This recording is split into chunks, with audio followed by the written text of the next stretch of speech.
अब જોઈ રહ્યા છો સ્પાર્ક ટુડે ન્યૂઝ। વડોદરા શહેર એસએસજી હોસ્પિટલની સામે જેટકો કંપનીનું કામ ચાલી રહ્યું છે। રાવપુરાથી જેસીબીનો જે જેટકો સાઇટ છે ત્યાં જઈ રહ્યું હતું। જેસીબી મશીનમાંથી રસ્તાની વચ્ચે ઓઇલ લીકેજ થયું। ઓઇલ લીકેજ થતાની સાથે 3 થી વધારે લોકો આ જગ્યા પર લપસ્યા છે। એક જણને ઘૂંટણના ભાગે નાની મોટી ઈજા પણ થવા પામી છે।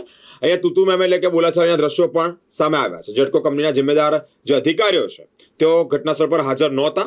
આજુબાજુના જે દુકાનદારો છે તેઓ અહીંયા માટી નાખી છે અને ઓઇલને ઢાંક્યું છે, જેથી બીજો કોઈ અકસ્માત ન સર્જાય અને કોઈ નુકસાન ન થાય। વધુમાં કામિલ નામના જે વ્યક્તિ છે કે યુવાન છે જે ઈજાગ્રસ્ત થયા છે અને તેઓ રોષે ભર્યા છે। મીડિયા સમક્ષ આવી અને તેઓ રોષ ઠાલવી રહ્યા છે।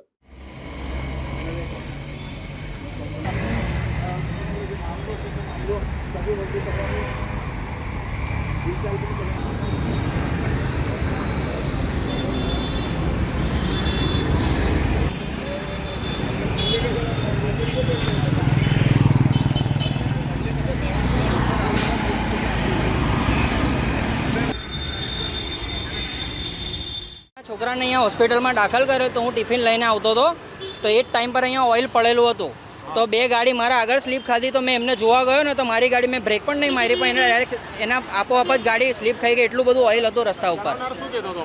એ તો એવું કહે કે ડ્રાઈવર તો નથી અહીંયા બરાબર। તો પેલા ભાઈને મેં અંદર જોવા ગયો, મેં કીધું કોનું જેસીબી છે? તો અંદર ગયો તો કોઈ બધા અંદર કામ કરતા હતા। પછી એમને બોલાયા તો એને આ લોકોએ માટી નાખી બરાબર।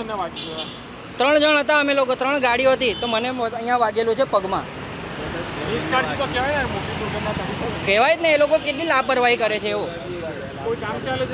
ખબર નથી। અંદર કામ ચાલે છે એવું મેં અંદર બોલાવવા ગયો, મેં કીધું ભાઈ જેસીબી કોનું છે? એ રીતના આવું છે તો અહીંથી લઈને ત્યાં સુધી તમારે એવું સમજી લો કે ઓઇલ જ ઓઇલ હતું। હમણાં માટી નાખેલી ચાલો ગયે એના અંદર 5 ગાડીઓ એવી પડેલી છે। અમારા પહેલાં પણ 2 ગાડીઓ સ્લીપ ખાઈ ગયેલી છે। કામિલ।